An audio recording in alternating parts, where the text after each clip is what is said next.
You are looking at Julian's pronunciation guide, where we look at how to pronounce better some of the most mispronounced words in the world, like this other curious word. But how do you say what you're looking for today?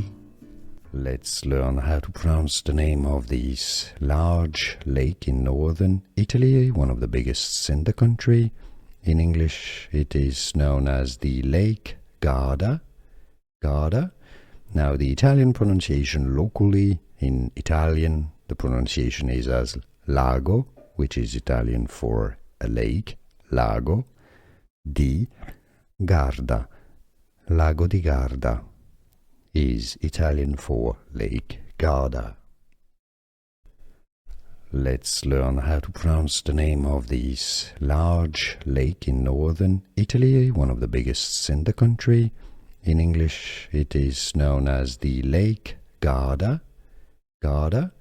Now, the Italian pronunciation locally, in Italian, the pronunciation is as lago, which is Italian for a lake, lago, di Garda.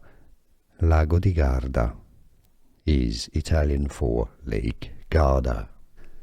Here are more videos on how to pronounce more confusing words and names too many mispronounced. Like this video if you found it useful. I appreciate your support. I'll see you soon and thanks for watching.